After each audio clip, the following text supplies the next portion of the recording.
This is Chicken Ball. Come at us, bro. Welcome back to the Chicken Ball Pod, Tottenham Hotspur. Lots to talk about today. Brief show, however. We got a couple of guests here. We got Ryan. Ryan, how you doing? Good, man. Out here in New England, getting prepared for a snowstorm tomorrow. So I'm sure you Canadians know all about that. Yeah, I don't, and neither does Scott, based on the fact we're on the West Coast, but a lot of Canadians would. Scott, how about you? Not bracing for a snowstorm, I assume?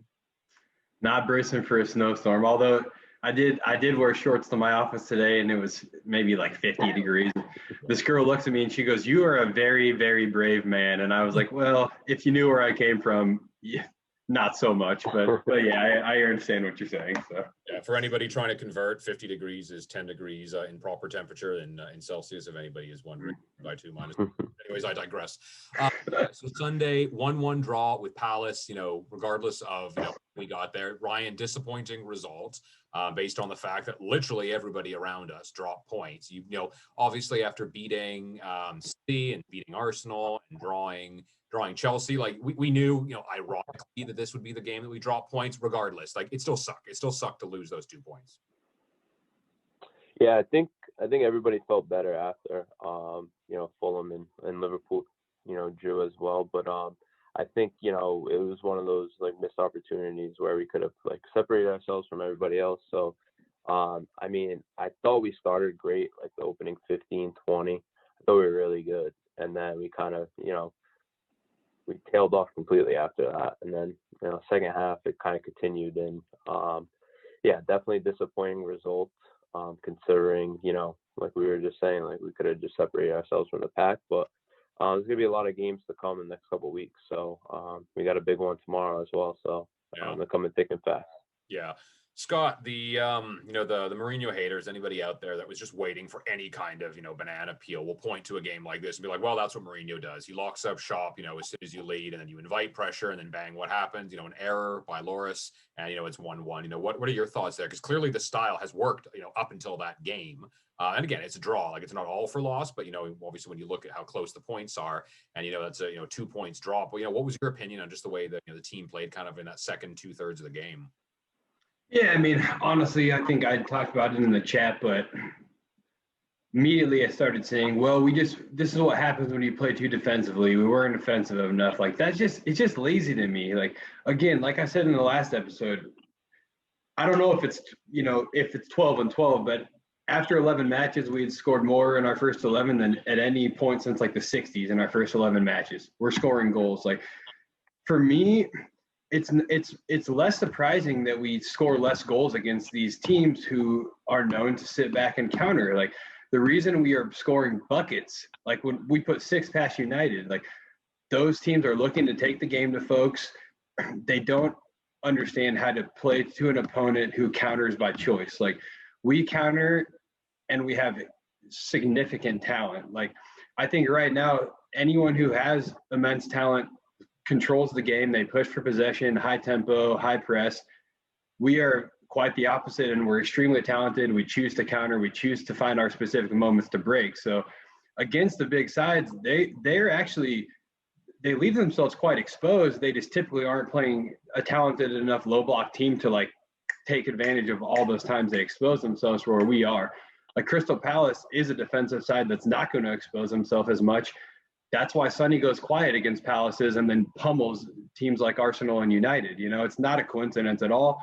And so for me, like, if you're coming out and saying we didn't win because we were too defensive, no, we didn't win because we didn't score probably 3 or 4 goals that we should have scored.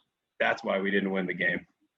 Now, do you think, just to play kind of devil's advocate, because I've said the same thing about, more goals than basically any other time in the club's history, but do you think that's because it's heavily weighted for that Southampton game as well as the United game, where what was it? We put by, was it 6 against United, 5, I think, against Southampton? So 11 goals in 2 matches. And it's been a lot more of a dry run since that point. 0 against Chelsea, 2 against Arsenal, 1 on Sunday. Do you think, and Mourinho did even come out to say that, not every game is going to be like that. He wasn't kidding. We're not obviously scoring at that kind of rate, which doesn't really make a difference as long as you're winning matches. But do you feel like the side is kind of settled more into, a highly defensive, somewhat low to medium scoring squad? Yeah, and Ryan, if you want to jump in, feel free. But I think the only thing I would say to that is that regardless of of how you break down where those goals came from, we scored that many goals. So I totally understand your point that if you're dissecting a large number of them against one specific team, of course you have to consider that ratio. But I'll still say we're scoring the goals. It's clearly not a tactical issue when we only put one goal past Crystal Palace. And again, we could have scored 3 or 4 more goals easily in that game and easily had taken the 3 points. And I think we all said that was the game that we probably had the biggest concern with actually dropping points in the next 3, to be completely honest. So when that game wrapped up, I wasn't worried. I was literally just good point at Crystal Palace. We'll, long season ahead. So good point. We move on. And I feel like a lot of the Tottenham world reacted pretty drastically to that result. Granted, the Liverpool result changed everything, right? But I would say that if we react that aggressively to that result, it's just going to be a very, very long and difficult season for some people. Yeah, for sure. Ryan, wondering, tactically, because you had said, I thought the same thing. The first half hour of the game, we looked great. The goal that did go in probably is the one that shouldn't have gone in. Ndombele got stopped. It was for short range. I'm pretty sure Kane got stopped as well. And of course, that swerving shot went past the Palace keeper one. And then we obviously did sit back after that. Palace came more into the game in that end of the first half. And then obviously, we barely had the ball in the second half. Was there anything tactically that you didn't particularly like in that game? So I would probably say that we kind of got one-dimensional. So I think Mort pointed it out in the group chat, shortly after. Our only outlet was to play it long to Kane. We weren't looking for combinations through the middle. We weren't trying to beat a press because, with Crystal Palace, I want to give them credit. I think what they did well is I don't think they didn't. It wasn't a high press. It was kind of a medium to high press. So they were pressing in certain areas where Højbjerg was getting on the ball, or Dumbledore wanted to get on the ball. When Lo Celso came in, when he came on, where he wanted to get onto the ball, to feed, Reguilón overlapping or Aurier overlapping or playing 1-2 combos, off Kane or, potentially finding Sonny, with Kane dragging out, Cahill, but it just wasn't working. I think we became very one-dimensional in the second half. Too much long ball. And I want to give credit to Crystal Palace that second half because what they did was they took advantage of us playing a lower block and letting them come onto the game. I don't think Mourinho, that wasn't a tactic Mourinho, went into halftime saying, let's sit off here. I guarantee you he wanted to push for that second and he wanted to get that second goal it's just natural. That's who he is. He definitely was trying to, he wanted us to push on and can't get that second goal. I don't think any head coach would want to set on a one goal lead. I think it's just one of those things that naturally happens. Like we had Europa on Thursday, 1-0 lead. We kind of got a little arrogant, a little naive on the pitch in the second half. And, Crystal Palace took full advantage of that. And I have to give them credit. Completely. I think Eze, Zaha, Benteke, they were just literally giving us fits all day, and we became a little bit one-dimensional. So, credit to them. The thing that really frustrated me was after they got their goal, that's when we decided to play. So it was 9-10 minutes left in the match. I believe Crystal Palace scored around 81st minute, and then we wanted to play. And you saw we took advantage, and we wanted to be on the front foot. At 1-1, but it was just too late. And credit to Gaeta as well. Some amazing saves, in those final 10 minutes. Yeah, no, I think that's a great point. Obviously a bit of a howler one that did go in, but he made, 3 or 4 great saves the rest of the match. And I think that's just, sometimes you do have to look at it in an isolation, just say it wasn't our day that day. Scott touched on it that we probably should have had, 3 goals or so, and they probably should have happened well before Crystal Palace got theirs. And it was lucky, right? That's the other thing too, is, had this have finished 1-0, if Loris hadn't spilled the ball, we would have just said, another Mourinho masterclass, invites pressure, but really nothing nothing all that big, right? Like it's not like, they were constantly hitting the frame or getting, clear-cut chances. They're putting balls into the box. Like I'd say the only thing that is a bit of an irritant is giving away the free kicks. That was the same thing that happened against, right? Like it's one thing when balls are coming into the box, on the run. It's another when you're giving teams, free kicks into the box. That changes everything. Right. No greater equalizer with a team below you than to just give them free kicks in and around the box that they can, unchallenged. Right. That would, to me, was a little bit frustrating, but I do think, it was, in isolation. And again, especially based on how the results have gone. And if anybody's been paying attention today being, Tuesday, the 15th, Chelsea lost to, who'd they lose to today? To Wolves. And Wolves, yeah.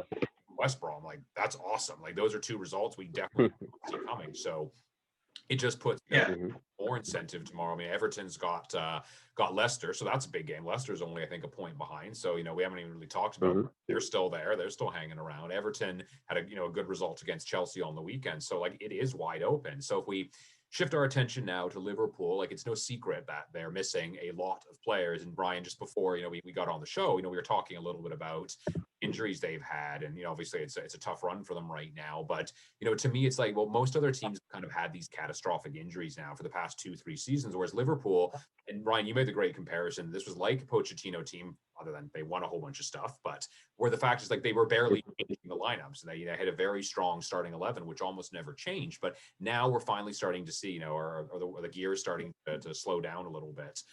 So, a lot of players out for Liverpool tomorrow. So, how are you feeling going to this match? Yeah, like I told you guys on over the weekend, and I was just telling Andrew before this. I think, I'm feeling confident to answer that question. And I think our club, our team, our supporters should feel confident as well. I think this is the one time, probably I want to say before maybe even Klopp got there, or maybe when he first got there, because it wasn't really his team. Liverpool, we feel like we're either neck and neck with Liverpool or we're a little bit above them. Like we're ascending and they're kind of descending at the moment. Right.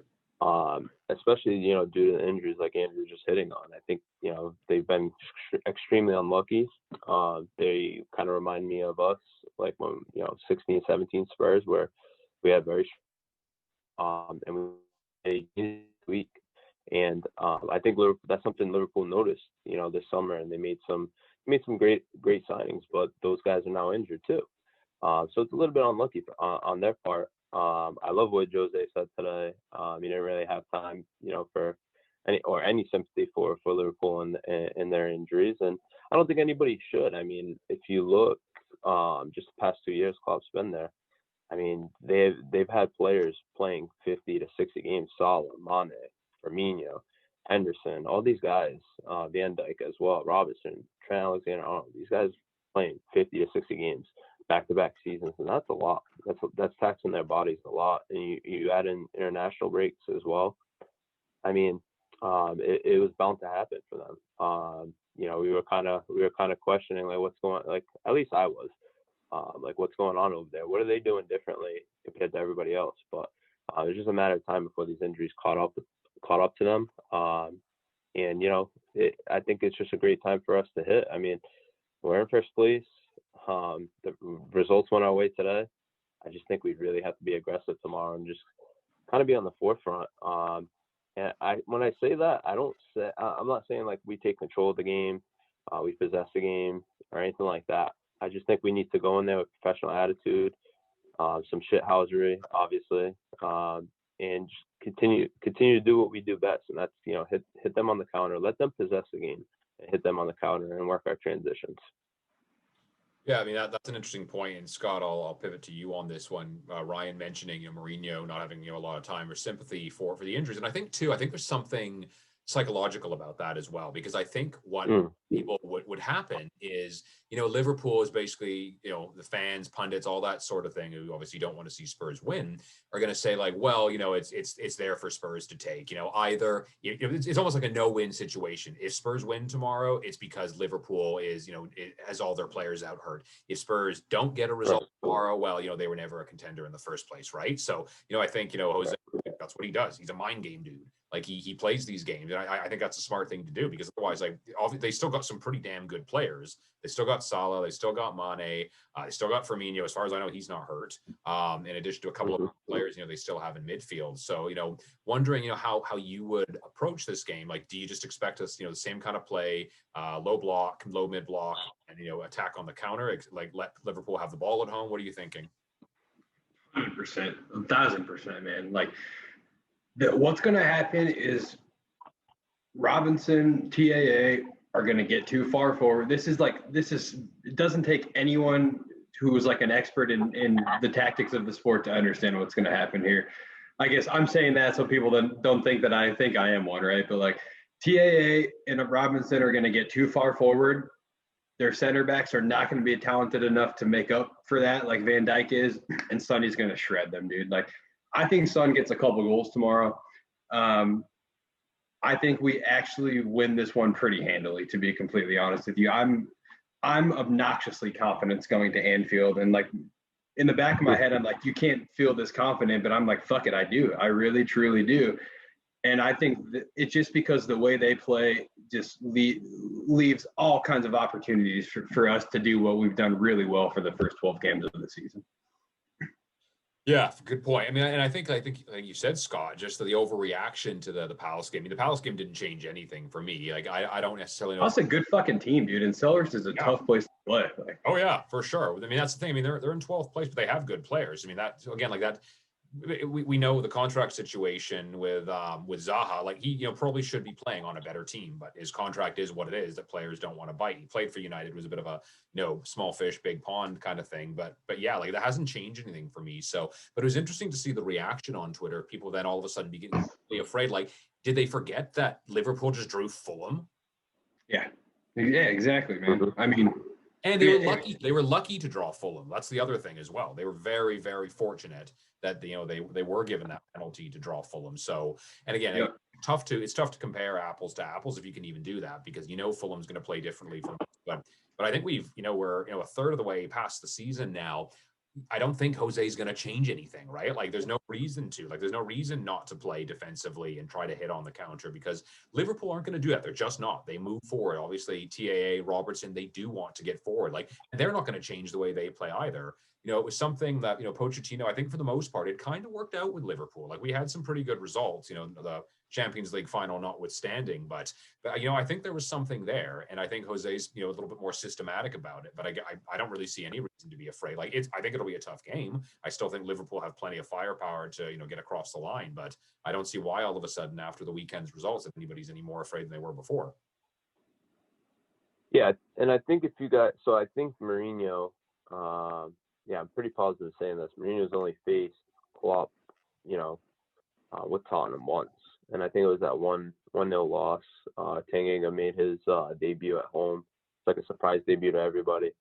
If you look at that game, from what I remember, obviously, the first like 20, 30 minutes, we were getting dominated. And I think Tanganga made a couple of goal line clearances. But I think from the second half on, we took control of that game. Not on like a possession base, but I think we made it very difficult for them to break us down from the second half on. And if you look at the team we had put out, I think Lucas and Dele were playing up top, and our build-up play was like terrible. Aurier was our outlet. We were kind of playing that shifted formation, and Liverpool was pretty much at full strength from what I remember. And I did watch a video today that, when Mourinho was unemployed and he was on Sky, and he was kind of discussing last season's Man United, draw with Liverpool. And Man United was up, like for 89 minutes, and then they conceded, in the 90th against them. And it continued Liverpool's unbeaten streak and yada, yada. He actually talks about, the difficulties that Liverpool has, and when they're, presented these difficulties, how they struggle. So I think, we'll see something like that tomorrow. I think I kind of have the confidence Scott has. I think we're going to control, what they pretty much dictate what they want to do. So I think there'll be a lot of side-to-side passing. There'll be a lot of needless possession, kind of like it was in that Chelsea match, when Chelsea had most of the ball. But I think I think so. One thing you watch Liverpool, they get very kind of impatient, and like what Scott's saying is they'll start bombing forward, overlapping runs with the fullbacks, and I think if we can get that out of them, and we can strike them on the counter, we could easily win this game 1 or 2-0. So I think it's definitely doable. Like Scott's saying, I think their center backs just aren't athletic enough to play the style they want to play and continue to play.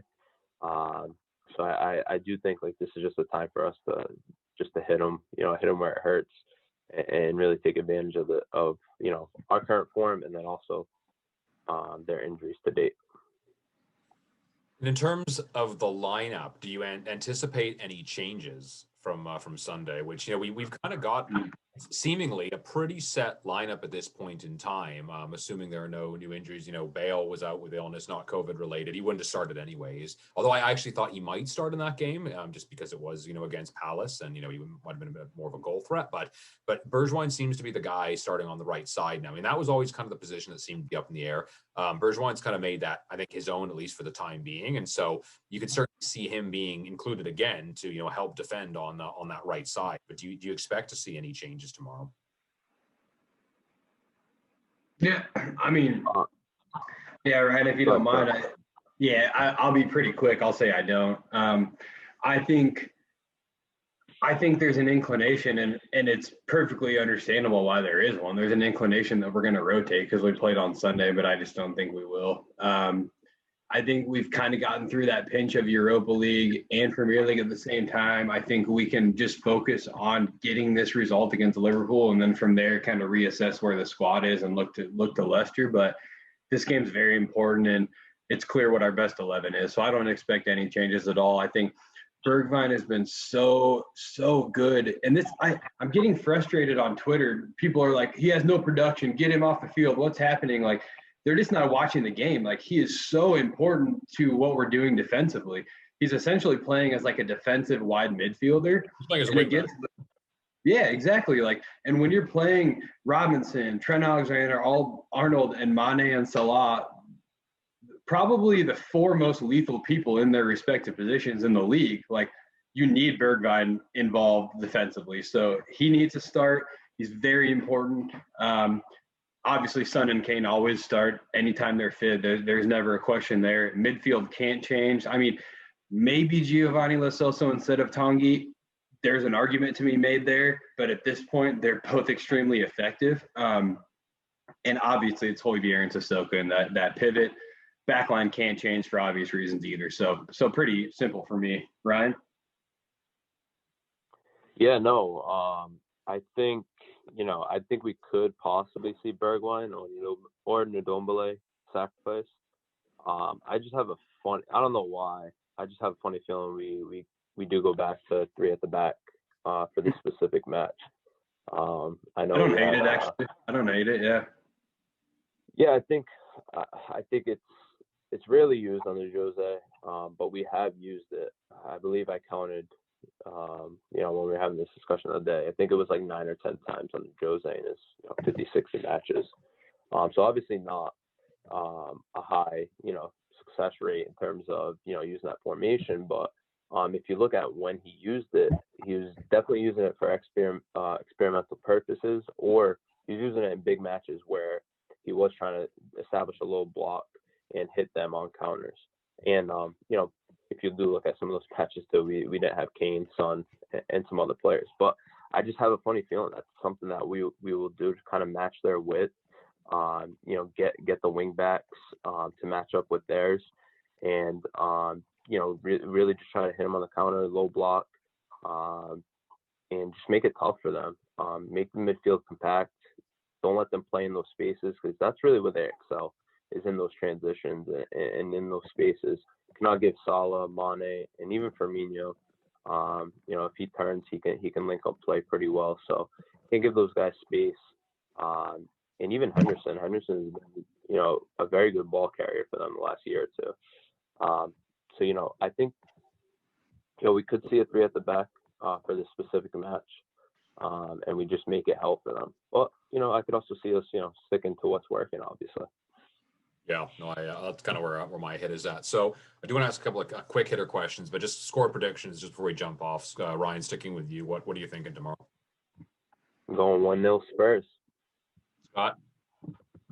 2-0. All right, I'm going to say 2-1. I have a hard time not concede, but then again, we've been pretty clean the last few matches, so I could be wrong about that. So just a couple of quick hitters before we do finish. So two players I just wanted to chat a little bit about because it's seen a lot of it on Twitter. So Dele Alli to start. All we hear about is he's being frozen out. He could go to PSG on loan in January. He actually got on the field in the 82nd minute, which is late. And he didn't look bad. He actually had a decent showing and was decent in the previous game that he played in the Europa League as well. So just wondering, do you, A, Scott, I'll start with you, expect to see him at any point tomorrow? And B, do you expect him to be here in one way or another come January or the end of the transfer window? I don't expect to see him tomorrow. I think he was only there because Bale wasn't available, and I feel like somebody else wasn't available.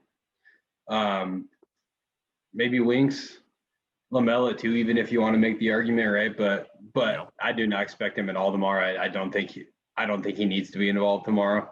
I think I don't mean to get long-winded, but I think his appearance for Crystal Palace was out of necessity. I think it was like a free hit for Jose. He's like, shit, we've conceded in the 82nd. I have Dele on the bench. Maybe Dele can be the hero. If he's not, nothing's changed. Go ahead, Dele. Nothing really came of it. And as far as the January piece, I hope he is. And that's just because, I'm not even saying that out of spite. If he goes on loan, that's best for him, in my opinion. So my answer is not even necessarily fully geared towards Tottenham, but Dele as well. And right now, if he keeps this up and goes a full season playing once every 6 weeks, his career is going to be significantly hampered by a full year of not playing football. He's in his prime right now too. It's getting dicey for him. Yeah. Ryan, I want to switch gears a little bit to Harry Winks. Again, his name has come up a few times now. I'm not even sure if he was on the match day squad on Sunday. So, you hear a lot of, and it's all rumors as well. We don't actually know what's happening. I think Jose did confirm that, he did speak to him about lack of match time. And so, I saw a few people talking about it. I think there is a lot of sentiment there with Winks. It's well known. I am not his biggest fan. That being said, I do appreciate what he brings. He's an above average passer, has a great attitude, never gives the coaches any problems. I get why the coaching staff like him. He comes in and does a job. I think it's similar to a guy like Sanchez or Ali. If they're willing to accept the squad role, great, keep them. The problem is those three guys, and I really want to focus on Winks for the time being, I don't think that's what they think their career has in store for them. I think Harry Winks wants to get back. Well, I know he wants to get back in the England team with the Euros next summer. Unlikely he's going to leave in January, but same question, with Skip coming back next year, is this the final year you think we're going to see him? It's tough. I think it does depend what we do with the squad going forward. I know we're going to have a homegrown issue. So I don't expect those two to leave in January unless we're bringing a homegrown player in. So I think it does depend what we do on the squad with the squad next year in terms of incomings and outgoings. It's going to be tough to shift them on if we don't have those homegrown players to fill that quota.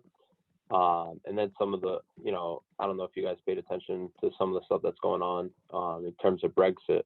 There's going to be specific, requirements for foreign players as well. So that's going to make it much more difficult to kind of let go of these players too. Having said that, Winks, all three players, it's interesting you bring those players up. Now, if you look at the current coaching staff, playing style that he's trying to implement here, they're not crucial players. I think he tried to make them crucial players last year because that's literally all we had. And they were involved quite a bit, but I don't think they didn't fulfill those roles, obviously, because now you're seeing their replacements now taking their minutes. And if you look at the previous coaching staff, obviously Pochettino, those are all three crucial players for Pochettino style of play. High possession, high press, recycling the ball possession, stuff like that.